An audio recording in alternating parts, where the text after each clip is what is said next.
salaamaaleykum mbooloo mi jërëjëf ci kàddu bi tey yéen a ci tegaat seen biir préfet bu Dakar di gantal manifestation wu F24 jàngat buñ ci am bu njëkk moom mooy juróomeeli yoon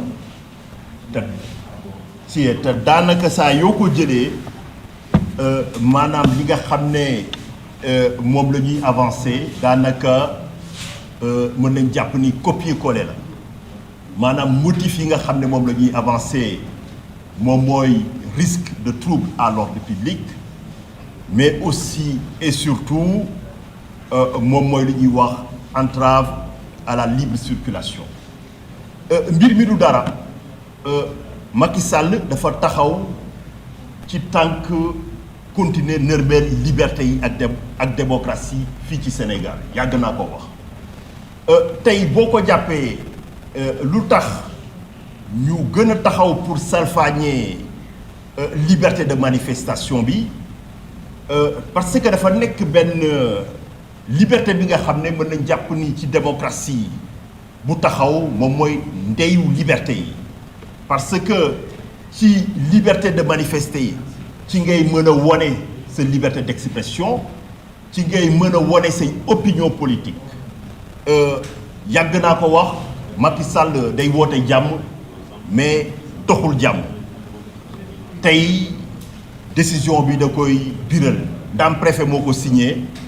mën nañ jàpp ni day obéir ordre du ministre de l'intérieur bi nga xam ne moom mooy exprimer position politique wu Macky Sall mën nañ jàpp ni motivation yu ñu avancé ay motivation ultra juridique la parce que du dara li nga xam ne avancé nañ ko moo laale ci yoon li koy firnaal moom mooy yéen a ngi fàttaliku benn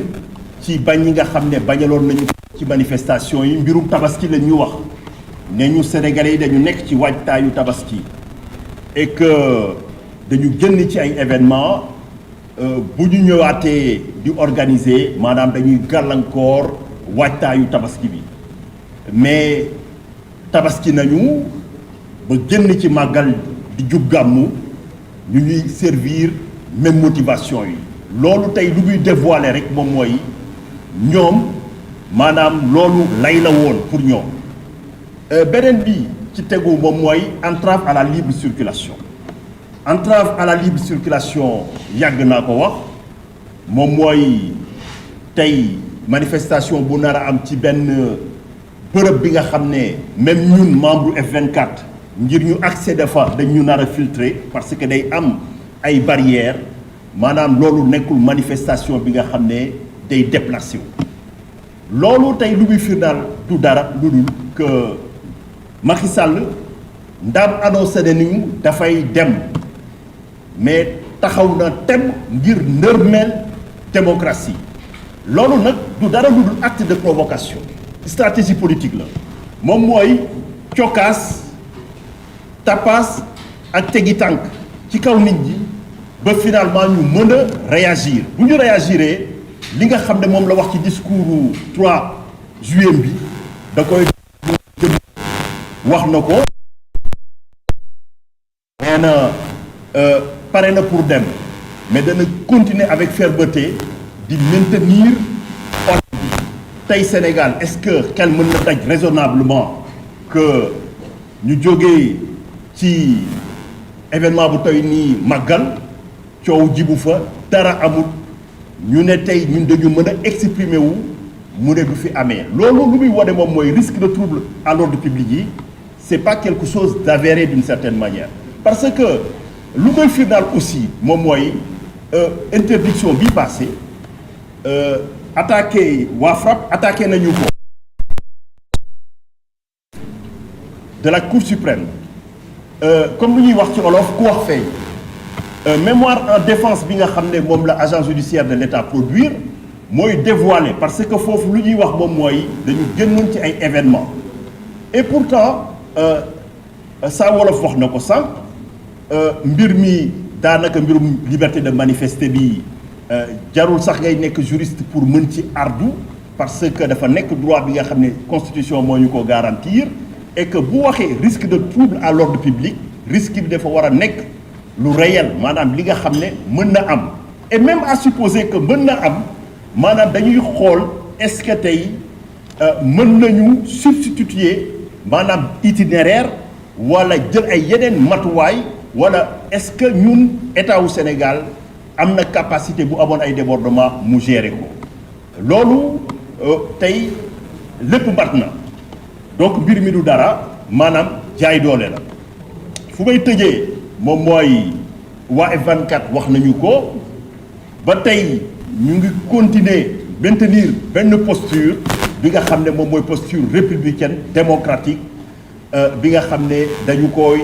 bañ a topp ci provocation yi mais aussi bu mu continuer nii parce que bu nit ñi demee ba sës rëkk boo moytu danañu expérimenter danañ jëlaat beneen stratégie bi nga xam ne boo moytul ñaanuñu ko mais il sera obligé de subir les manifestations moo tax may njort ni en tout cas foofu lay tëjee c'est la dernière fois en tout cas moom muy interdire manifestation yi parce que boo xoolee interdiction yi nekkul dara lu dul confisquer liberté démocratique bi nga xam ne moom mooy ndeyu liberté yi et que liberté boobu boo ko confisquer maanaam da ngay dal di contrôler liberté yëpp parce que tey kenn mënta lam-laame ni que interdiction yi c'est quelque chose de discriminatoire dans la mesure où ñoom ci seen i bopp ñu ngi continuer di def seen i ndaje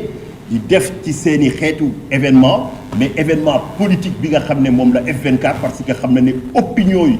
politique yi nga xam ne moom lañ fa nar a exprimer sont des opinions yi nga xam ne day déranger seen posture et que peut-être askan bi aussi mën na ci gis boppam dëgg-dëgg ba aussi défendre démocratie ak liberté publique yi donc ma tënk ko ci lu gàtt ci français bu dee permettre ngeen ko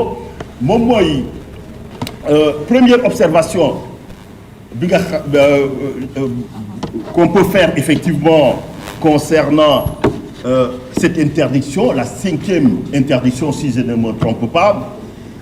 c'est quasiment un copier-coller identique de l'arrêté qu'on a reçu la dernière fois pour la 4e interdiction.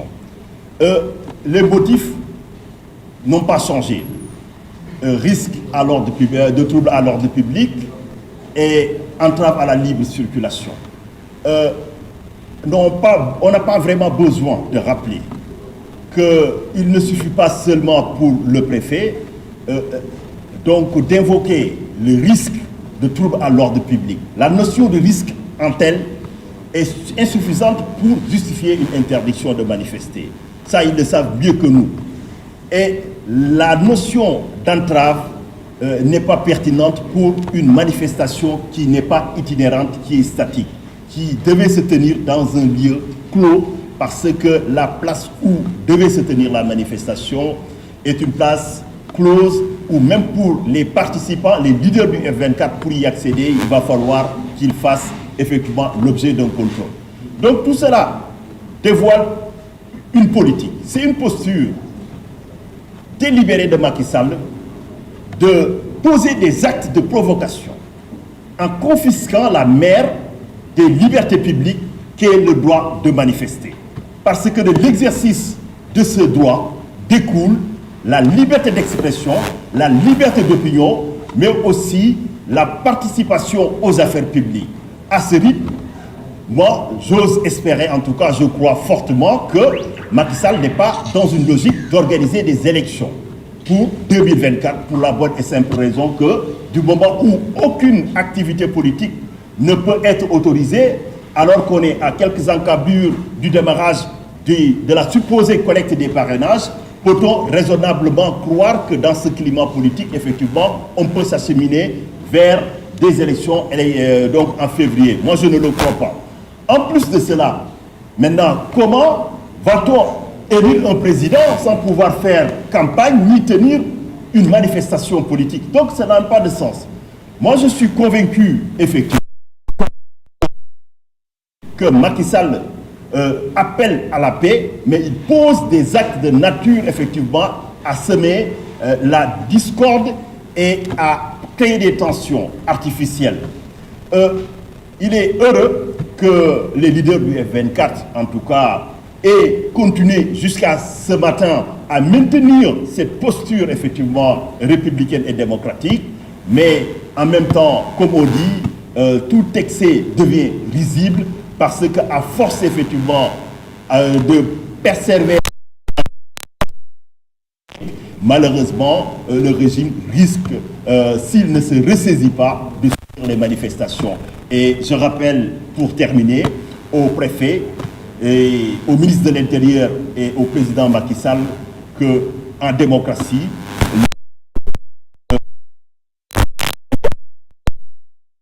les manifestations, mais plutôt de au président Macky Sall, c'est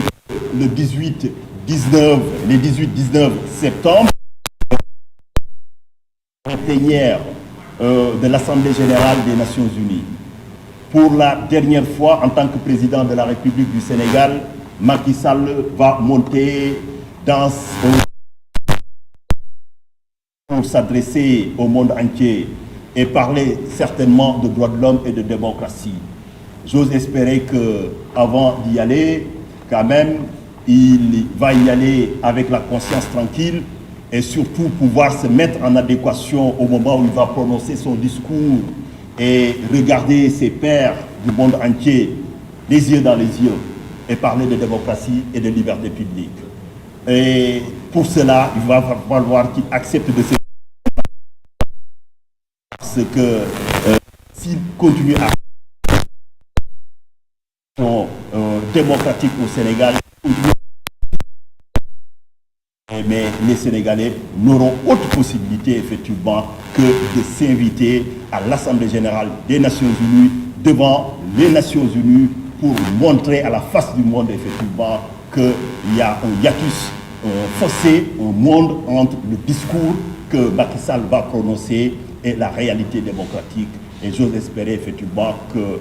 d'ici là, il va poser des actes effectivement à le mettre en concordance par rapport à cet ultime discours qui sera un discours que retiendra l'histoire pour sa participation et surtout effectivement